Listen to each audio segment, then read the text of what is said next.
So now I'm going to introduce, thank you so much, Dr. Fong, and he's going to be talking about marijuana and what is lying in the weeds. So as he introduced earlier, Dr. Fong is clinical professor of psychiatry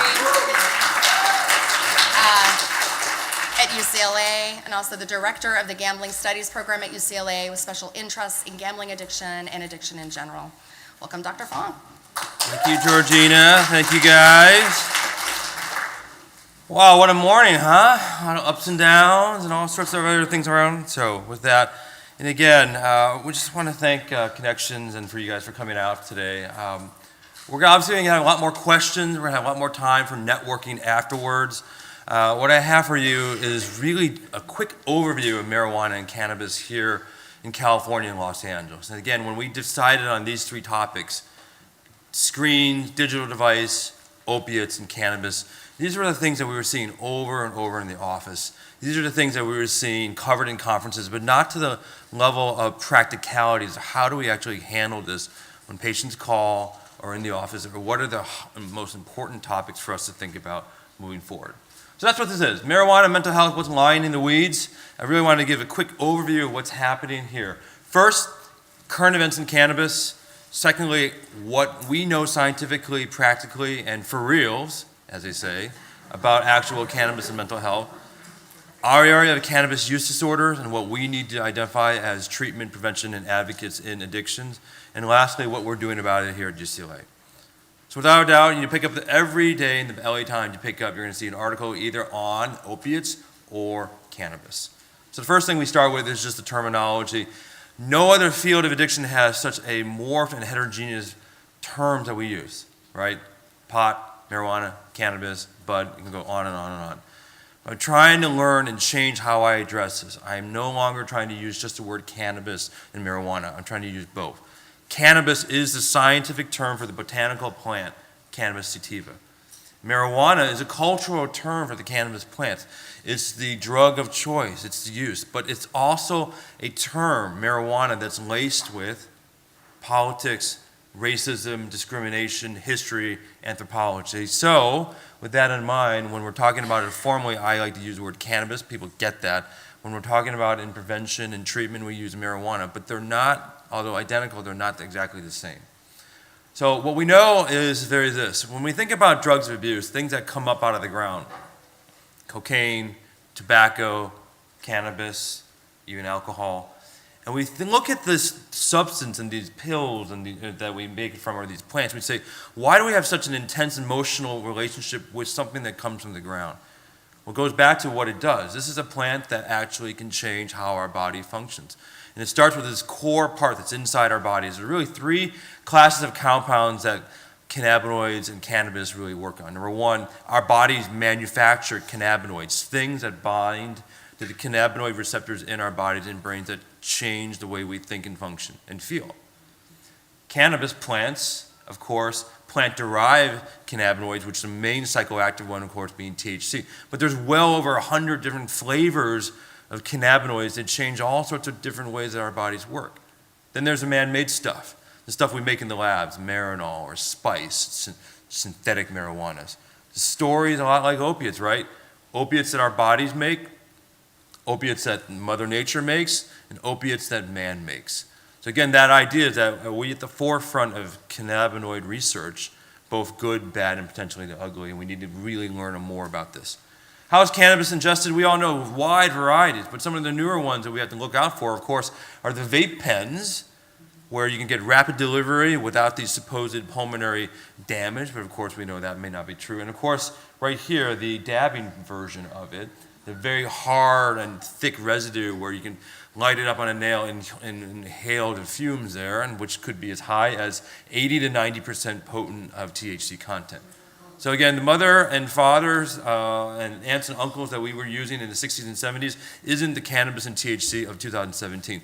Just like, as Don showed you, the telephones of 2017 aren't the telephones that we were using in the 80s. So it makes sense that as we've advanced our understanding and technology of addiction, we've become more and more potent forms of cannabis. First, the trends. Without a doubt, cannabis is incredibly popular in America, where 90% of Americans say, yes, physicians should be able to prescribe medical marijuana for the purposes of getting people's lives better. Well, that's an interesting thing, but I went to medical school at Northwestern, I went to residency here at UCLA, and I did not attend a single lecture to tell me what strain, what dose, what strength, how long, and how I should do this. Now, 3 years ago, I would have been like, forget it, this is ridiculous. I see no role for cannabis for treating any sort of medical condition. That's changed. I think cannabis can be phenomenally helpful for certain medical and psychiatric conditions, but we just don't know which ones. We don't know which medications, or we don't know what dose, what strains. So it's kind of like that television show, Greatest American Hero, back in the 1980s, where he was given this super suit, but he didn't have an instruction manual. And I think that's a real trend, and we really need to change that. Physicians need to embrace this and learn about it, and ultimately, maybe in 10 or 15 years, we'll actually have dedicated cannabis treatment programs that are doing it correctly, just like other medications, but we're not there yet. 60% of Americans agree that cannabis should be used recreational. It's no big deal, it's not that bad compared to alcohol and tobacco. Well, obviously, that is the nation's view on it. Back in the 80s, that was different. So as a result of that, it's very commonly used, the third most common used substance after alcohol and tobacco, which of course are the legal forms. What will happen when we see rapid expansion of cannabis? Will that take over? Will it be above tobacco in about 10 to 15 years? I think it's possible. I think it's very possible that in 10 years that we're going to see that cannabis will overwhelm tobacco as the most commonly used substance. 8% of 12-year-old folks have used cannabis in the last 30 days. In other words, 8 out of 100 people walking around the streets have used cannabis in the last 30 days. And again, depending on which street you're on, that number is going to be much, much higher. But when I think about 12th graders, high school, when we start 30% of high school seniors using cannabis within the last 30 days, that isn't something that we should not think about. That is a massive issue. Since 2008, last 10 years, the perception of harm among high school seniors has softened. So again, when I was in high school, the idea was marijuana, cannabis is bad, it's a gateway drug, you're going to end up using drugs and cocaine and heroin if you smoke marijuana. Now, it's seen as a rite of passage. You turn 18, you should go get your medical marijuana card. Proms, homecomings, things are celebrated with the use of marijuana. In part, perception of harm not only among by the young people, but by the parents themselves, saying, I'd rather have Johnny smoking a joint in the home than him going out there and drinking alcohol. Alcohol kills people. Of course, we know about legalization occurring. We're going to get into that. And tomorrow, and this Saturday, if you happen to be in Nevada, this is a big day. July 1 in Nevada, their legalization opens, the doors are opening. And it may literally be like going to stand in line for concert tickets where people will stand out the door to be able to buy marijuana. Medical marijuana is expanding throughout America, and the emergence of big weed, not just big alcohol, big tobacco, big food, but venture capitalists back large corporations with millions of dollars behind them, environmental, economic, and political power that will influence that. But for us in the field of addiction and recovery, we have to embrace that. We cannot run away from that. They should be our partners in this. Because, again, what we've learned from the lessons of big tobacco and big alcohol, when you don't actually work together, that's when you see a lot of harmful activities happen in society. This is an example of what happens when you lower risk, you increase risk, use goes down. You lower perceived risk, use goes up. This is trends over the last 40 years. So again, this is where we're at. Are we now at a point in our nation's history where we're not going to have a reversal of this, where kids will continue to say, cannabis is not that big of a deal? Well, they'll say those myths. Nobody dies from cannabis. No one has overdoses and creates difficulties. We, of course, know the opposite. Marijuana potencies, this is just random marijuana taken off the streets where you can see very simply a quadrupling of average potency of THC content in the products there. So when you have a quadrupling of potency, that's where you're going to have also, not coincidentally, a rise in treatment in addition for addiction, increased things that we see every single day, right? More depression, more anxiety, more psychosis, more difficulties, substance abuse problems. And again, 90% potent THC. Could this be the crack cocaine of the mid-'80s? Wax, dabbing, those sorts of things. We certainly are starting to see that.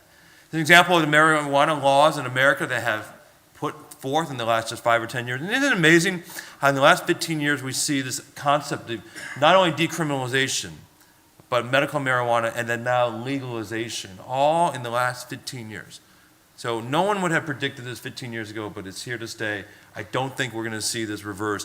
In the next 5 or 10 years, I think we're going to see more and more states legalizing, just like other addictions. States that are, quote, successful and making a lot of money are going to say, what? If our state doesn't legalize it, all the money in our state's going to go to the neighboring states, and we need to change that. Here's some basic facts we need to remember as we're doing about our work. Number one, the feds still see marijuana and cannabis as a Schedule I controlled substance, saying this is as dangerous, no medical use as heroin or LSD or ecstasy. So this is a strange conflict. If the feds say, this is so dangerous, we don't want anyone using it. Yet the states are saying, we absolutely are celebrating and are legalizing it and are going to put it out there to treat medical conditions. There's a big conflict in our nation's culture. And it's because of this limit on federal Schedule I, it's why researchers like us can't study marijuana well. So we can't study its effect, good, bad, ugly. We can't grow it. We can't use it. If I wanted to run a clinical trial of cannabis for the treatment of PTSD, I would be breaking federal law. That's a problem. And so that's a real problem in our nation's story right now that we have to change. But here's our California story, and this is a fascinating story. Let's go all the way back to the 90s, 1996. Do you guys remember voting for this? Anyone remember voting for this? 1996, Compassionate Use Act. It passed 60% to 40% to allow citizens of California to gain access to medical marijuana. That sounded fantastic. Give the people what they want. Give the glaucoma patients what they want. Give the HIV patients, give the cancer patients an honorable and decent way of treating their pain. That's what it was, 1996. But for 7 years, the state could not figure out how do we do this properly to distribute out medical marijuana. And that's where it took 7 years, but finally in 2003, through the most ironic bill of all time, SB 420, and it wasn't called that because of marijuana, it just happenstance, that established through all the various counties in California the medical marijuana ID card system. So the first thing we have to remember is that the medical marijuana ID card does come from the county, it does not come from the dispensary itself, and to, quote, regulate this industry. But what do we see after that? Capitalism and the demand rose phenomenally to the point where for those 4 years, we're looking at about 400 medical marijuana dispensaries just in the city of Los Angeles alone. Raising the question, why do people want this plant so badly? What is it about cannabis that people are so hungry for? And again, that's what I want you guys to think about. Because the wide varied effects of cannabis is what people want. Pain relief, anxiety relief, sleep relief, just taking away the suffering and difficulties of life. Sounds like what happens with opiates and alcohol, right? NIMBY means not in my backyard. So again, then there was started to be some pushback to say we shouldn't have these things near churches or schools or various other things like that, but they're still there. From where I stand right now, there's literally probably about 7 dispensaries I can get to within 10 minutes. And back in the day, the funniest one was the one I thought was in Westwood here, right next to the In-N-Out. That was open to 2 a.m. on weekends. For all your pain and glaucoma needs on a late Friday night. Recreational legalization this past fall. Now, people forget that that wasn't the first time it was on the ballot. That was the second time it got through, and it crushed it, right? Like 60% or more. Let's talk about that a little bit. So Prop 215, which was the original proposition to establish Compassionate Use Act for medical marijuana, and I want to highlight the language of it, and it shows you where we came from and how much farther we need to go. It basically said, seriously ill Californians have the right to use marijuana for medical purposes. And it's been recommended, and for recommendation by a physician who determines that it would benefit from all these various illnesses. This is 1996, where we had zero data to support the use of marijuana for the treatment of those illnesses. Fast forward 20 years later, we still don't have great science to tell us. This is all driven by myth, all driven by hearsay, all driven by what people want it to do. Unfortunately, the science does not back that up. Again, 7 years later, it addresses those vague provisions that basically allowed dispensaries and people to start having certain various limits. It got the ID card system in place, and it established this medical marijuana program. Essentially, the idea is that doctors do not write prescriptions for this. Doctors evaluate the patient and they write a recommendation letter, where that patient then takes that recommendation letter to the medical marijuana dispensaries, and with that letter, they join the dispensary, and they're now allowed to purchase their marijuana over the counter by buying it from the bud tender inside the dispensary. Now, here's the problem with this. Again, for physicians, no training, no oversight, no standards on what we're supposed to recommend, and no follow-up appointment. So I might see a patient, I might recommend marijuana for sure, give them the letter, and I'll never see them again. That's not how medicine should be practiced. You would never do that for any other chronic medical illnesses, so why are we doing that for medical marijuana? And that's what we've been doing for the last 14 years. The physician basically, quote, is supposed to do all these things, but we've now known over the last 15 years that that system does not exist. There's only a few physicians I've ever met that actually will see the patient when they recommended marijuana back for a second visit.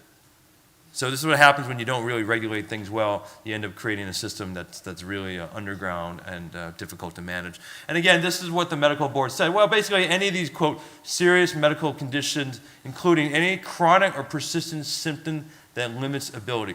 This is a state law, and it's written that way, that if you have some sort of persistent symptom, a hangnail, hearing loss, itchiness, and I'm being serious, that's what the law says, that you have that right to get it if a doctor says that he or she recommends for it. That's how fragile, how thin this system has been over the last 20 years. And as the end of that result, this is why we're seeing what we're seeing in the addiction and recovery community, right? Men and women with severe addiction, men and women who've been taking this now for several years and whose lives are really stalled, the back end of it. Why do people use medical marijuana? This is great data of folks going to medical marijuana clinics and basically saying, these are the main reasons why I chose to go there. And these reasons are great. To go get relief from pain, to help sleep, to help relax, to use, take away muscle spasms, to reduce anxieties, to get more appetite. These are all very important things. But the irony is that they're much easier to access these medical marijuana clinics than it is to get an appointment here at UCLA or to get an appointment with a psychiatrist. So something has happened in our world where we made it much easier to obtain drugs of abuse, things that probably don't work or may not work, than it is to get honest treatment that works. So that's something we need to reverse. But I think that's very important there. Here's the legalization story. So many times people think that this story is about making money for the state of California, and it's not. Proposition 64, passed in November 2016, is very simply called the Adult Use of Marijuana Act, or OMA. It's about this. It's about social justice. It's about righting a wrong in our state laws that basically say if you own, possess, or distribute marijuana, small amounts, that you should be sentenced either to a felony sentence or state prison or prolonged criminal sentencing, which then means that if you have this on your record, you're going to have a hard time getting a job, disproportionately hurting, of course, lower socioeconomic classes and ethnic minorities. This is what legalization was about. It was about reverting those wrongs. It was not about making money. Unfortunately now, as you read about the studies, you're going to hear about it, it's about making money, it's about getting in the hands of drugs and legalized marijuana out there. About a year ago when we had a conference like this, we had a question say, why should we even do this? This is terrible, why are we legalizing marijuana? And the author of this bill said very much, it's not that we're legalizing it, marijuana is already available to you. It's already available on the streets. What we're doing is putting some rules and regulations to it. And that's what the Adult Use of Marijuana Act does. It gives you all these things, not just sentencing. It gives you this idea of regulation, this idea of taxing it, this idea of bringing in money for the state to prevent further problems with addiction. The idea that if you're a consumer and you go into a dispensary, you can buy with confidence that the product you're trying to consume legally for an adult is actually what they say that it is. And it actually has the proper amount of THC that you want. So again, this is a radical shift. This is a radical shift for us in addiction treatment and recovery. For years, we're like, no, limit people, places, and things. Well, we can't be that anymore. We have to embrace this and figure out how do we work this into our daily lives. So what's going to happen? So this passed. We're looking at now about 8 months later, and essentially it's supposed to create a large board, supposed to tax it, and it has created this. The Department of Consumer Affairs now houses the Bureau of Medical Cannabis Regulation, We now have a state agency headed up by Lori Ajax that is in charge of all things related to cannabis in our state. Growing, distribution, regulation, safety, taxing, revenue collection, minimizing addiction. That's the key part. And that's where it is for us to be so much involved as stakeholders in this to reduce the damage that this potential product can do. So this is the lead agency developing regulations, the rules for adult use. It's responsible for retailers, distribution, everything. And all of this is supposed to happen right now with the idea by January 1, 2018, about 6 months from now, that I, as an adult, could get up, go in my car, drive down to the dispensary, show my ID card, plop my money down, and walk out with a couple ounces of marijuana. That's 6 months away. Isn't that shocking? Which tells us that one of the homework assignments for you right now is to go back to your home agency and saying, what are we going to do to prepare for legalization of marijuana? How are we going to handle it for our employees? How are we going to handle it for our clients? How are we going to address this to get in front of this to minimize damage from this potential tidal wave? The Bureau of Medical Cannabis Regulations, again, has all of these licensing ideas in place. You can check out their website, cannabis.ca.gov, and follow along. They oftentimes have town hall meetings. And if there are severe issues and critical issues that we're concerned about, we should be attending those town hall meetings. We should be writing to the Bureau of Medical Cannabis. We should be telling them what we're seeing on the front lines. That's our job. That's our important thing that we need to do. All right, let me switch gears, talk about cannabis and mental health. Fortunate that this year that this is the sentinel document that's been put together by researchers, scientists around the world that really tells us what is the science of cannabis and cannabinoids. What is its true impact on health? What do we actually know about it? Here's what we know. There's clear evidence that cannabis or marijuana compounds can treat the following medical conditions: chronic pain, nausea caused by chemotherapy, not nausea caused by alcohol use, not nausea caused by food poisoning, but nausea caused by chemotherapy. And also spasticity, which is when the muscles tighten up caused by multiple sclerosis. So this is it. This is all the data that we can say for sure that marijuana and cannabis helps with. Not all that other stuff. This is where we can say with confidence that cannabis will work.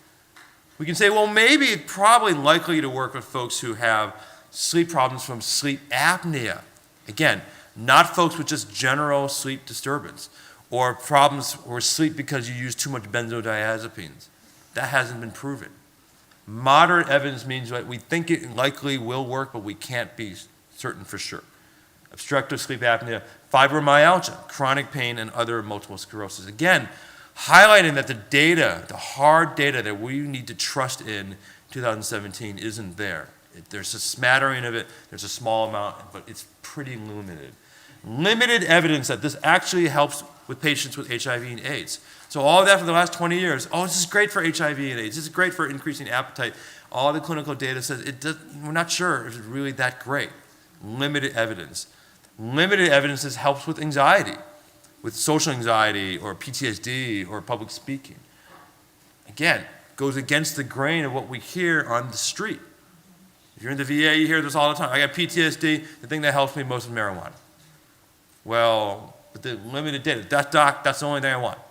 Well, you're in the VA, I can't give you marijuana. Well, well, give me something else. Substantial evidence, again, the earlier you use cannabis, the more likely you're going to develop addiction, not just to cannabis, but to something else. So if there's one mantra I want you guys to leave with, 8 seconds, 11 of attention, no cannabis for persons under the age of 21. That's it. And that's my thing. I'm going to say that over and over until someone proves me otherwise. This is not a child's toy. This is adult recreational substance. No cannabis for under 21. And we know for certain now is that if you use it heavily and you smoke it, not vaping, smoking, there's an increased likelihood of having respiratory problems down the line, definite increased risk of having motor vehicle accidents, definite issue of having low birth weight to infants who smoke marijuana. So when you see these internet memes that say number of fatalities from marijuana overdose is always a big old goose egg, that's false. Because although people do not die from marijuana overdose, they die from marijuana intoxication. When you get intoxicated and you get clumsy, you fall off a building, or you get in a motor vehicle accident, or you accidentally hurt yourself and die. That's tragic. That's horrible. That's not zero. So again, those internet memes are very powerful, but unfortunately they are false. Substantial evidence now, when we look at for mental health stuff, that you will develop schizophrenia or psychosis if the more you use. Substantial evidence of association, not causality, but association. So what does that mean?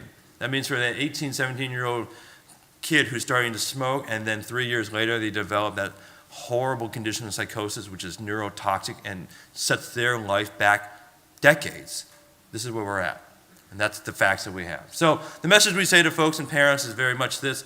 Will my son or daughter develop this? I can't prove it will, but we now know the facts are that more than likely, if you use, you're elevating your risk to develop that toxic state of psychosis. We also know there's emerging evidence that if you use cannabis, then the more you use, you're going to increase your rate of depressive disorder. You're going to increase your chances of becoming manic, and you're going to increase your chances of having suicidal thoughts and behaviors and actually completion. You're actually going to also increase your rate of anxiety. So the paradox is that the science is beginning to tell us that there's limited evidence that this stuff actually treats mental health, and there's more compelling evidence that it actually makes your mental health worse. This is where it's disentangling, and it's so hard. Because we have clients that come in and say, Doc, the only thing that really helps my mood, the only thing that helps my anxiety or my insomnia is marijuana. Don't take that away from me. And then you look at them and you say, but you're taking the marijuana and you're still struggling. How are we supposed to disentangle that? This is where the science is really telling us. One curious thing that I think it's important for us to realize, how does cannabis lead to paranoia? How does it actually do that? So when you ingest the cannabis and you ingest the psychoactive agent, the THC, and it binds to your brain receptors, which are scattered throughout every major part of your brain, and then you put that thing on high volume, and then that brain starts squirting out dopamine and serotonin, there's an imbalance. Essentially, first, the THC is experienced subjectively as what? Potentially anxiety, or worrying about things, or lowering your mood, becoming more negative. And you can imagine someone like Don, person, using marijuana, getting on the internet, seeing different things, getting time distortions, not sure what's happening. It makes intuitive sense to say, wow, this makes sense. In fact, it makes us wonder, why aren't we seeing more folks who are paranoid from THC?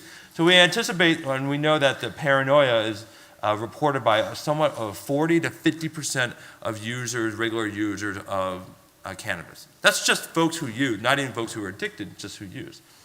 The essential part is another way of saying, when we worry and think negatively about ourselves and we experience perceptual disturbances, it's very likely that we're going to feel needly suspicious of others. You pile on top of again, the world that we live in, where every stimulation we see on TV or online is one of fear, anxiety, and doubt. It is no wonder that we see so much paranoia. And why is that big of a deal? Because paranoia leads to all sorts of horrible things, right? Isolation, using more drugs, using more impulsive behaviors, hiding out, not telling people. That is not a good thing to be paranoid. And this is why it's so critical, I think, for us to understand how THC can trigger that. All right, now in terms of addiction, again, we no longer use the word addiction, right? That's not in DSM-5. We use the word cannabis use disorder. It's really hard, and we do it all the time. I think it's very important to recognize it. And we really want to highlight 5 main areas when you use cannabis that can create really difficult things for you. Number 1, the standard cannabis use disorder, where your relationship with cannabis has become so unhealthy and so destructive that it leads to harmful consequences, and you still keep using it. I call that addiction, but we're going to call that cannabis use disorder. Number 2, I think we oftentimes fail to underestimate single intoxicated events of intoxication can lead to very, very destructive things. Intoxication is not addiction. Intoxication is not a use disorder. It's its own separate clinical problem.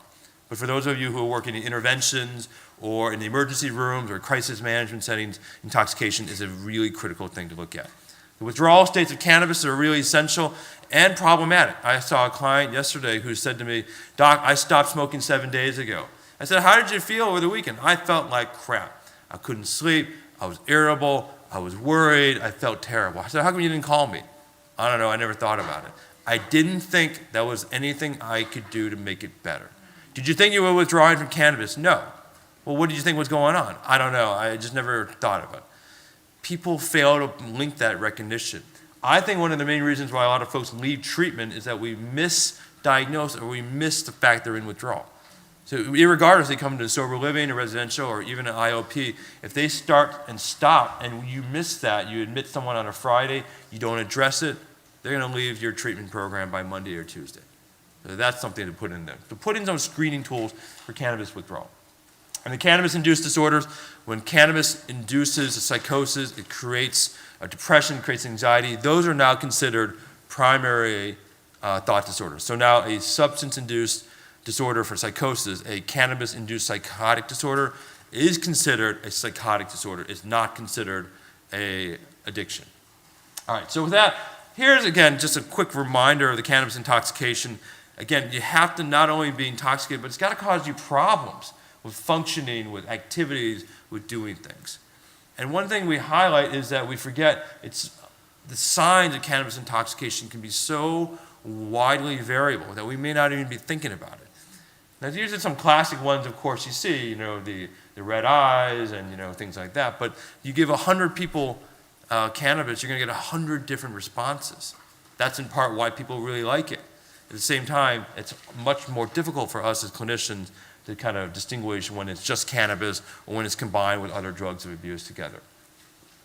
Here's our criteria for a cannabis use disorder, and you can see it's wide, and it's a big number, and it's impossible to remember. But it also highlights this idea that when patients come in, their story that they describe to you about their relationship with cannabis is going to be very, very different. So one client might come in with criteria 2, 3, 4, 5, and 6. Another client might come in predominantly with 8, 9, 10, and 11. In other words, the stories that they tell you are going to be very different. It isn't always going to be the same. As a reminder, as an example, that means someone coming in with predominantly the story of loss of control, difficulty with craving, inability to stop is different than the story of the person with tolerance and withdrawal.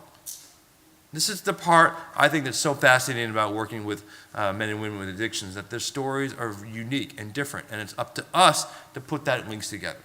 And the vast majority of men and women we see with cannabis use disorder are completely unaware that they meet full criteria. So it's on us to apply these criteria, listen to their stories, and come up with solutions. We now have this thing in addictions and addiction psychiatry of severity, mild, moderate, severe. Sir, you have a moderate cannabis use disorder, right? And they'll say, oh, that doesn't sound so bad. I'll take that, but again, the highlight there being that even if you have just 2 of these symptoms, that is serious business. That means by definition already, your life is suffering severe consequences. So we forget about that in our mind's eye. Oh, it's mild, it's not that big of a deal. No, this is serious stuff. Just making 1 or 2 of these criteria really means your life is already pretty far gone. Here's an example where a lot of patients say to me, it's not that addictive, what do you have here? Well, this is data showing that from the very first time you use any of these substances, this is the risk that you will become addicted to that substance. So if you're using nicotine from the very first time, imagine that kid in high school at that bus stop, 9th grader using nicotine for the very first time. There is a 1 in 3 chance that that person will become dependent on nicotine in their life. That's a very potent thing. Much higher with heroin, definitely there with cocaine and alcohol. And here's where the pundits say, well, look, in marijuana, it's less than nicotine. Well, you look at the opposite, it's not 0. That means 1 out of 10 people who start using marijuana or cannabis will develop an unhealthy pathological relationship with that plant. That's big. That means 10% chance. All the more reason about prevention, treatment, and advocacy. All right, so when we look at how big of a deal cannabis use disorder is in America, we know that, again, roughly you add it up between teenagers and adults, we're looking at almost 4.9%, 5% of the United States population struggling with their lives because of overuse or ongoing pathological use of cannabis. It's a huge number. The newest one, of course, being ages 65 and older. We know that although it's very, very low now, then the next 10 or 15 years, that number is going to go up exponentially as the boomer generation gets a little bit older. All right, so we talked a little bit about how cannabis withdrawal is new. Now, this is, again, a billable code. So for those of you who bill insurance, if you put this down, now you're putting another diagnosis down to further justify. You know, what's interesting, I was working with a couple insurance companies that denied treatment for men and women coming in with cannabis withdrawal, saying it's not life-threatening, it's not that big of a deal, they're not going to die from it, why should we pay for treatment? And this is the problem in our field, because when we see this, we know that it's a serious condition. We know that if you don't treat it, they're going to jump out of treatment. So I've then said to the insurance companies, no, we need to say, yes, this person has cannabis withdrawal, but they have all these other diagnoses. And the reason they need to remain in treatment is that if you don't treat the withdrawal, the likelihood of returning to cannabis use is 110%. So those are the language that we're starting to use that kind of change the mind of the insurance companies. And here again, as an example, if I were to remove this header and just said to you, here's a client, or here's a friend, or here's a buddy, or here's a person you're seeing, and they're experiencing these symptoms, your first thought may not be cannabis withdrawal. It might be what? Depression, the flu, overuse of prescription medications, other drugs of abuse. So I think we oftentimes undersell how strong and how difficult cannabis withdrawal can be, and these are the generic signs and symptoms that actually can occur. Again, most of these symptoms occurring within 1 to 3 days after stopping. So again, imagine all the clients you admit to your program on Friday, and then come Monday, Tuesday, they're angry, they're irritable. And what happens? Your staff then labels them as what? Unmotivated, borderline, not ready for treatment, or manic, depressed. Let's pound them with more medications. Let's call up our psychiatrist or our addiction person. Again, this is an area we're severely missing. And it can be protracted, 30 days or more, 6 months or more, protracted abstinence, protracted withdrawal syndrome. And unfortunately, we don't have any great treatments that we know for sure work to reduce and lower the length of time that people are in cannabis withdrawal. But identifying it is the number one thing, and telling a person straight up, the reason why you feel so crummy is because your body is hungering for cannabis. That's how serious this condition has been. That's how much your body is used to having elevated THC content in its system. It's our job now in treatment and recovery to get that body restored itself, and we're going to get you some rest, get you some fluids, get you some comfort medicines, but know that we have to ride this out. All right, so here's our menu for cannabis use disorder for treatment. It's incredibly thin. You look at alcohol, you look at tobacco, you look at opiates. We have FDA-approved medications, right? We got nothing for cannabis, and we won't have anything in the next 10 years at all. You guys remember the story of all these various snake oils that come out from time to time? You open up the back of the LA Weekly, and you see nothing but all sorts of things about the miracle cure for addiction, marijuana addiction controlled with one IV infusion. Well, we're not there yet. We don't have anything there. We know that psychotherapy works, but we don't have one form of psychotherapy, whether it's CBT or motivational interviewing or relapse prevention, that's better than anything else. So in other words, this is like 1960s where we're at in terms of technology that we have to help men and women stop using cannabis and seek recovery. So in other words, we're up against a battle where there's 70, 80% potent drugs out there, and our toolbox is incredibly small. You guys all know that the Marijuana Anonymous groups versus Cocaine Anonymous versus AA versus GA are very different flavors of people, very different flavors of how things are done. So that's an important area where we need to study more. And again, nothing specific for cannabis. So we have a lot to do. So one of the things I like to highlight to folks is what should be on my cannabis checklist as a professional, as an advocate, no matter what field you are in the area of addictions, this is where I think. And again, I can't emphasize it enough. No cannabis exposure for anyone under 21. This just can't happen. You know, when we have so much use under 21, brains aren't developed and they're being exposed that way. We're trying to protect them from alcohol. We're trying to protect them from nicotine. We're trying to protect them from gambling. We need to do the same thing for cannabis. Yet, in the last 8 to 9 months, I've seen very little advertising or media coverage of how we can prevent this from the young people from getting it too. Again, very interesting things for us to look at. When I look at with clients, I like the screening question now. Instead of do you use cannabis or what do you think about your cannabis use, I like to start off with this very basic question. Tell me about your relationship with cannabis. Tell me how your family views marijuana. that opens up a conversation, and then that'll give me the information I need to determine whether or not it's a social, friendly, recreational use, or if it's something much more on a cannabis use disorder spectrum. Monitoring the impact on mental health when your client or your friend or your buddy is using cannabis on a regular basis and looking at their benefits up or down, I think that's important really to look at how cannabis impacts their mental health. Here's a critical part. How many of you guys have been to a cannabis convention?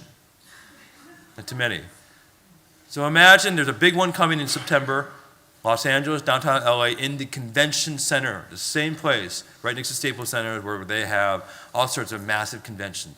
That convention hall will be filled to the brim of this cannabis culture and the cannabis industry and big weed. That's where we need to go. We need to go there, and we need to talk to people. We need to understand this culture. We need to understand where it's being grown, how it's being grown, how it's being distributed, and hear from the companies themselves how they view it, their role, how they want to protect you, protect against addiction. Because the more we put ourselves together, the better we're going to be. So in other words, this is like going to a Star Wars convention or a Star Trek convention, and many of us would never go. I love that stuff. I go to all of those. But the idea is that many of us in either recovery world or in treatment, we're oftentimes isolated from this world. This is a chance for us to learn more about that world. Certainly encourage you folks to go to that in September. Also, and then listen, observe, and report back to the Bureau of Medical Cannabis Regulations, things you're seeing on the front line. So you're seeing and tracking in your treatment program or in your experiences, this is what I'm seeing. I'm seeing more and more young people with psychosis that aren't getting better. They need to hear about that. Or if you're seeing other things, I'm seeing folks who are coming in and they're able to use cannabis and get off opiates and get off benzos and their lives are a lot better. They need to hear about that.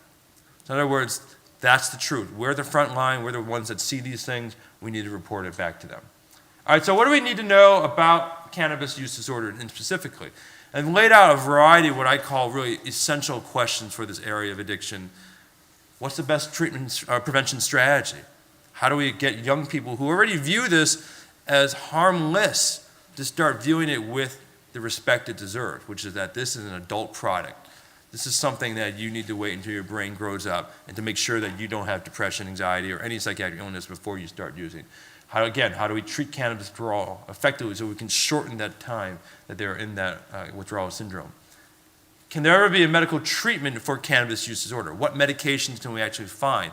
In other words, whether it be a methadone for cannabis use disorder or a Suboxone for treatment or naltrexone for cannabis use disorder. Again, 10 or 15 years away.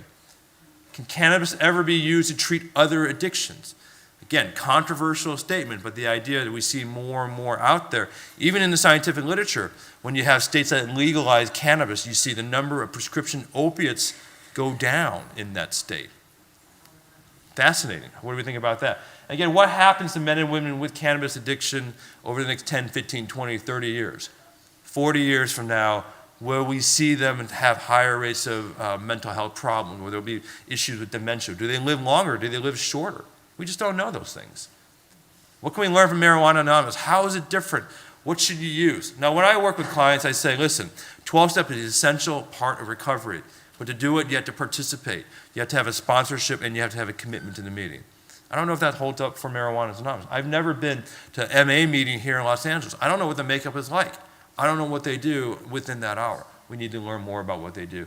And again, we don't have best practices or predictors about who's going to succeed or not succeed for cannabis addiction.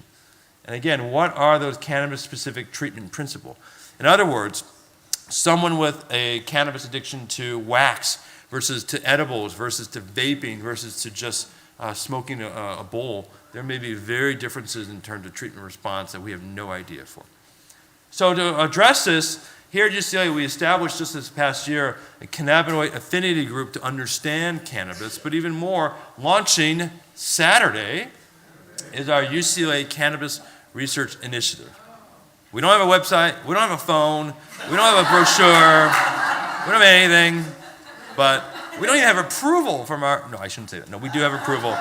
But the idea is that it's time for us to study this from an academic side, good, the bad, the ugly, all things related to cannabis. So when we hear stories of cannabis really treating pediatric seizures, and that's the only thing that worked for a couple of physicians, parents, and they use that, but they can't get that, that's not right.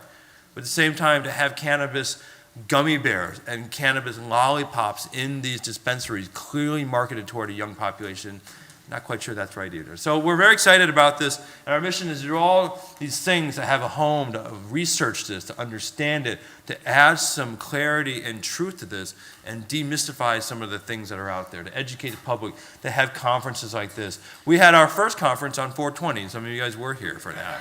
And we had a great turnout. And so we want to do that again, but the real question is, should we do it on 420 every year? Because we're going to lose out to all the other cannabis events. So those are things that we're not sure about. But the bottom line is, please look for that.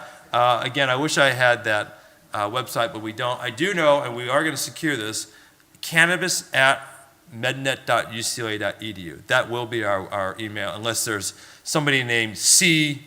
Annabis who's already here, in which case, Chris Cannabis, in which case we'll be in some difficulty there. But with that, those are the highlights. A lot more questions, a lot more, I wish we had a lot more solutions, but the idea is for you to go back out there and hopefully be inspired to start putting these kind of works into your daily practice. Looking at how do we talk about digital health? How do we deal with the opiate epidemic? How do we address cannabis in our daily practices? I left my phone number and my email if people want to reach out and come visit us here at UCLA. Absolutely, we want that. These slides will be available on the Connections in Recovery website. And furthermore, because we're live streaming it today, we're going to have these presentations available on the Connections in Recovery website that you can pass on. You can use them in trainings on your own. I want to thank you for your attention, for sticking through to the day. We have our evaluation forms. We're going to go outside and network in the lobby there as well. And then if we have suggestions for our second visit, please let us know.